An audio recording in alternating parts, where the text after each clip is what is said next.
Puffy had 3 security guards with him, and he basically made this guy drop to his knees and give him oral sex. Damn. With the 3 security guards watching. Damn. What's the most number of people you've seen having sex in a room at one time? 6. 6 people. Is Diddy one of them? Yes. One leaked clip could expose decades of secrets.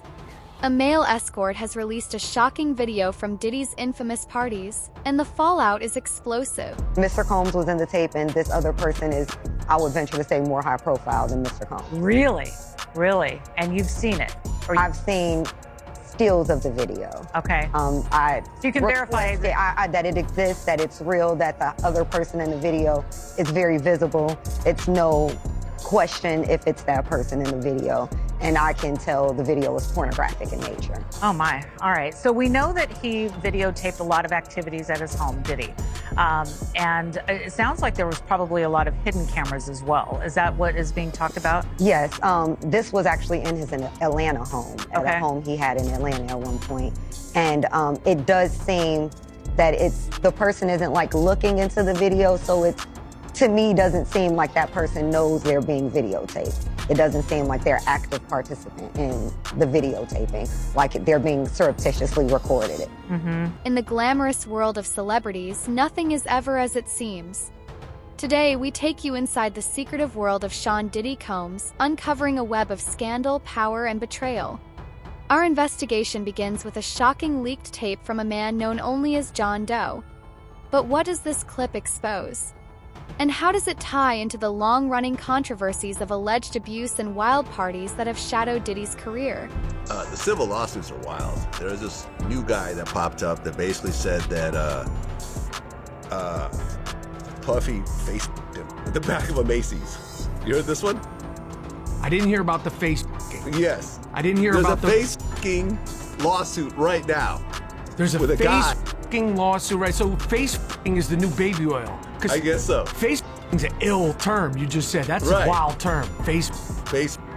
Yeah, this guy who worked for Echo at the time, I guess, ran into Puffy in the stockroom of a Macy's right here, right down the street, the flagship store. Puffy had 3 security guards with him, and he basically made this guy drop to his knees and give him oral sex. Damn. With the 3 security guards watching. Damn. I'm sure they're looking at each other and go like, man, they don't pay me enough for this shit. Like, Yeah, I'd be like, I'm yo, not going man, to work fuck tomorrow. this, man. It's got to be another rapper I can work for. I'll work security at Madison Square Garden. This is too much, man. At what point is it? Like, I know it's good, but this is crazy. We get the yachts and occasional, second, the second and third chick, but this is at a certain point, it's like, come on, man. I've had enough. I've had This enough. face, you got me heating up the baby oil. This is, come on, man. I'm just supposed to be like a security guard pushing people away, like, fending off autograph seekers. This is too much.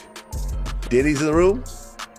Yes, I seen that too. Okay. And how many people are actually having sexual relations in one room at a time? But that varies. What's the most number of people you've seen having sex in a room at one time? 6. 6 people. Is Diddy one of them? Yes. Okay. Was it heterosexual? It was diabolical. Meaning?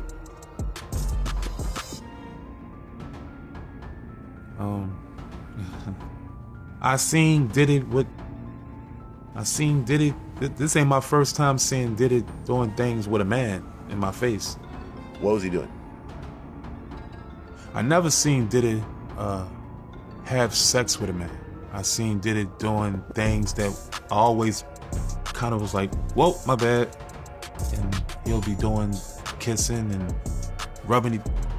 Wait, you've seen Diddy kiss a man? I definitely seen Diddy kiss a man. I walked into the room and seen Diddy kiss a man.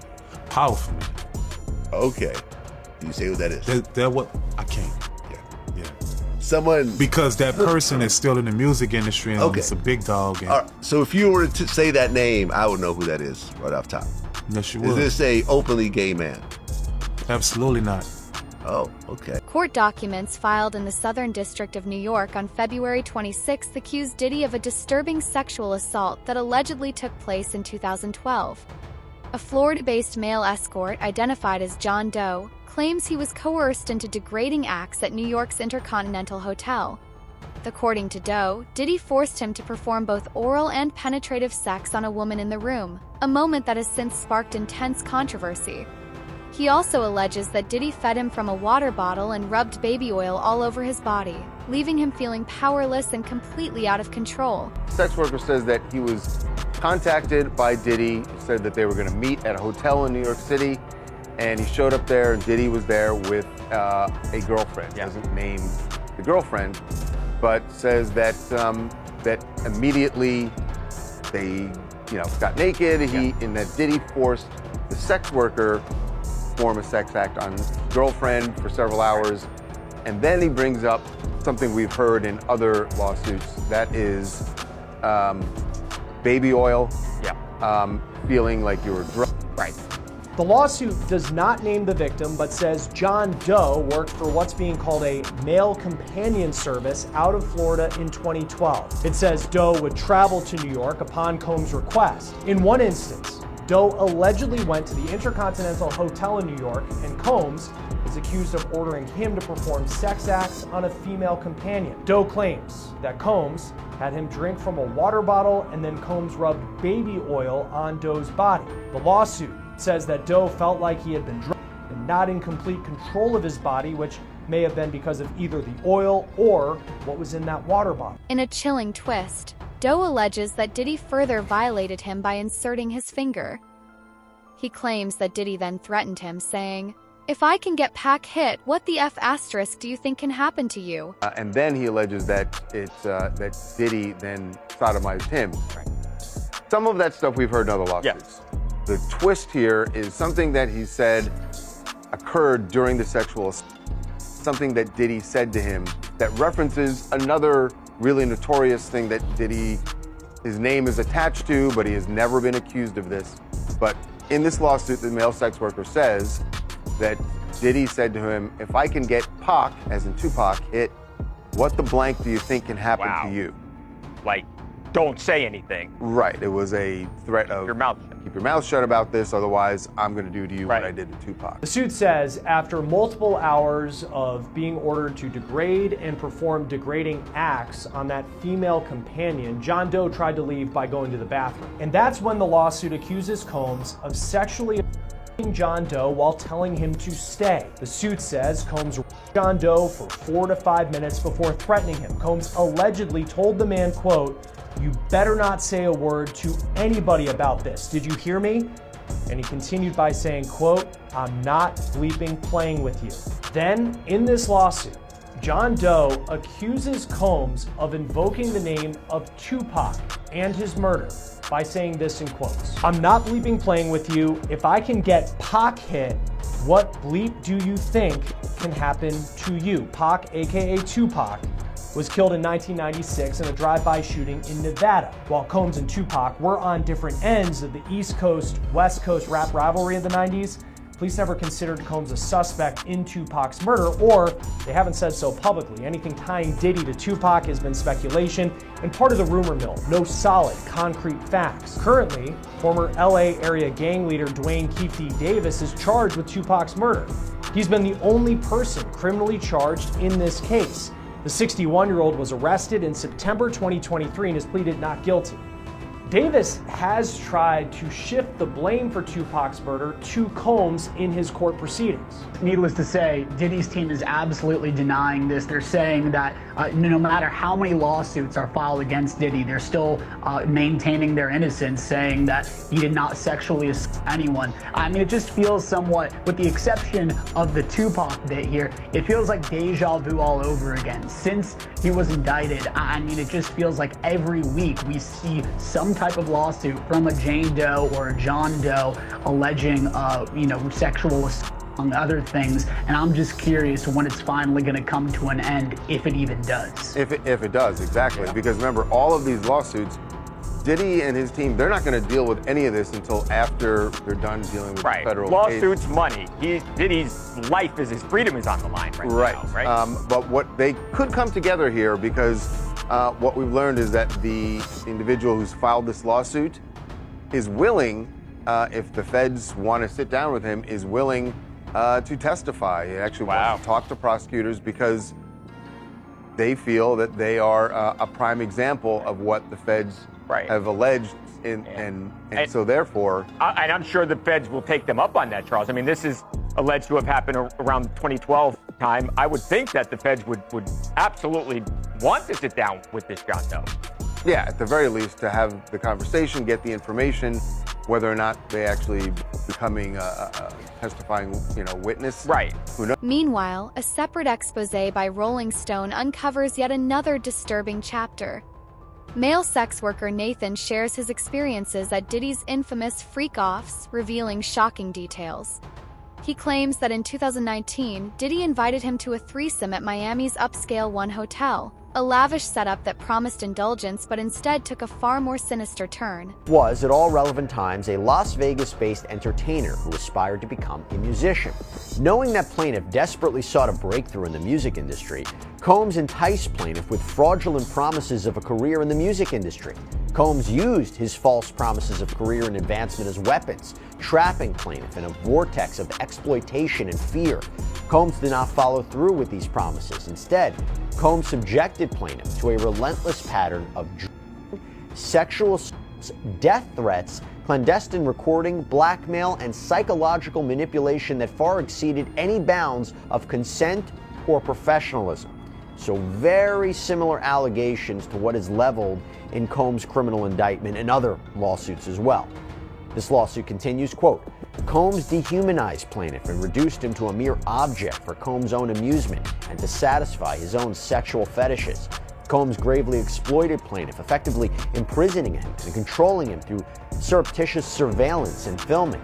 Combs' recordings were not just blatant invasions of plaintiff's privacy, but he wielded them as tools of blackmail, forcing plaintiff to continuously comply with his perverse sexual demands. Combs covertly plaintiff to strip plaintiff of his ability to resist his sexual demands. Bad Boy Entertainment, Combs' production company, facilitated Combs' calculated abuse and played a significant part in Combs' ruthless scheme to exploit plaintiff. Well, one of the things that was mentioned in the lawsuit was the freak-offs. Yes. So, in the lawsuit, Cassie said while in New York, Diddy told her that he wanted to engage in a fantasy of his called voyeurism. He said it would turn him on if he saw Cassie with another dick. So he allegedly forced her to engage in sex acts with male sex workers while he would masturbate and film it. First time, Diddy hired a man, brought him to his home in Los Angeles. Everyone was wearing masquerade masks. I could believe. And everyone took drugs. He would instruct her to perform sex acts for the man while he watched. He would masturbate and, have the man do specific acts. This would last for multiple days. He would call them freak-offs or FOs. And he would basically tell her that he wanted this thing all the time. And eventually he would have her actually go to websites to hire these male sex workers herself. He basically said that this was our thing and our secret. These freak-offs would happen at all types of hotels all around the country. At one point in 2013, they were at the Intercontinental in New York, where there was like tens of thousands of dollars of damages in the hotel after one of these. She said the chief of staff, Tony Fletcher, paid the invoice. Were you around Tony Fletcher? Yes, I was. Okay. These shocking revelations have tarnished Diddy's once glamorous image, exposing a darker side of his fame. He now faces serious charges, including racketeering, sex trafficking, and transporting individuals for prostitution. With his trial set for May 5th, his future hangs in the balance. We wrote a story about Diddy's party within a party. Everybody knows about his famous white parties that would attract people like Leonardo DiCaprio, Paris Hilton, Mariah Carey, a whole crowd of well-known people. Howard Stern would be there. But what maybe they didn't know about, and maybe you don't know about, is that there would be a party within the party. As the night wore on, these sort of A-list names would go home. It's like 1 o'clock, 2 o'clock, okay, the party's over, let's leave. Well, for some people, the party was only just beginning. there would be like back bedrooms where Diddy and his, let's say, more debauchery-oriented friends would have a different kind of party. I spoke with a gentleman who was a dealer who would deliver to Diddy at the legit white party and at the other party. And he recalled a story in which he went to make a delivery, knocked on the door, Diddy answered in his robe, brought him back there, and the guy, did what he did with the they did the transaction. And he said the shocking thing to him wasn't that there were or that there were, naked ladies or naked men or, all kinds of powders laying around. What was shocking to him was what he saw rappers doing. He goes, I saw rappers doing things I never expected to see, and it totally changed the way I look at that. I guess he's saying there was male-on-male sex among rappers, which not everybody knew about. So Tootsie is the coke, but they take the cat and cook it up. And they fold it into the cup. Now, if you don't know what cat is what they call on the street special cat. It's a veterinary, it's a horse tranquilizer. Now, gay men have been using this for years. See, back in the day, if you went to a gay party or a gay rave, there were certain drugs you would always find on hand. Viagra, ecstasy, special K, and cocaine. Now see, the can keep you up all night, but unfortunately, it gives you limp noodle because of what the blood flow is. So you wants to fuck with a half-hard dick all night. So that's why you had the Viagra to make sure that the dick involuntarily stays hard while you're numbing yourself with the coke. Now see, the cat, that's a horse tranquilizer, so that relaxes all your muscles. You could get by 80-ton gorillas. You wouldn't feel a thing. So now, your dick is gonna stay hard. You numbed up and you high. You got the cat in you, so you don't feel. And then you add that to put in the feeling that you've now blocked out, and now you got a party. Freak off cocktail. Yeah. Despite the mounting evidence, Diddy's legal team strongly denies all allegations, calling them baseless. They insist that he has never sexually assaulted or coerced anyone. According to them, the so-called freak-off tapes, now under strict review, actually prove that every encounter was fully consensual between adults in long-term relationships. Sean Diddy Combs is responding to a new indictment against him. In the court docs, prosecutors accuse Combs of knowingly transporting people from 2009 to 2024, quote, with intent that the individuals engage in prostitution, stating that he willfully caused the transportation of female victims, including but not limited to Victim 1, Victim 2, and Victim 3, and commercial sex workers in interstate and foreign commerce on multiple occasions.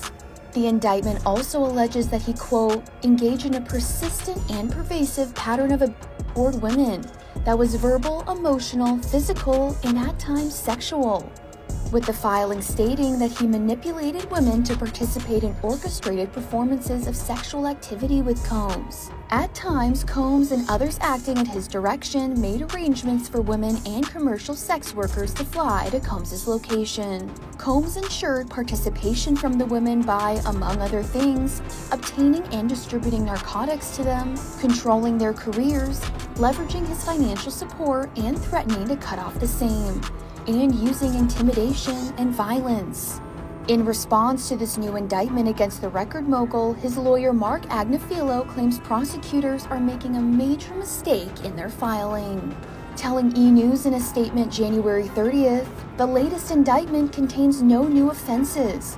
The prosecution's theory remains flawed. And they really emphasize that since Combs is facing accusations of sexual misconduct and wrongdoing in a number of civil lawsuits, so separate from the criminal case, civil lawsuits. Many people have come out and sued him, and by the way, many of which we've covered here on Sidebar. They argue that the government is basically forcing Sean Combs and his attorneys to play a guessing game about which allegations he's actually going to be forced to defend in the criminal case. We don't know. Second, his defense team argued, quote, given the anticipated amount of discovery and the expected time required for its production, Mr. Combs will be unable to adduce the identities of the purported victims from the discovery without the assistance of the government. Mr. Combs also anticipates that the discovery will contain voluminous evidence of consensual sexual activity, making it all the more difficult for Mr. Combs to ascertain which of his prior sexual partners now claim years later that they felt coerced. Even if it were possible to ascertain the victim's identity from the discovery, and especially given the volume of anticipated discovery, it's unfair to require Mr. Combs to spend significant time trying to unearth the alleged victims' identities. Again, goes back to the larger narrative. How on earth do we know exactly what the prosecution is arguing, what evidence they're going to introduce, which claims they're going to be focusing on, which alleged victims they're going to be focusing on? How is Sean Combs going to be properly able to defend himself if he doesn't know the specifics of this, right?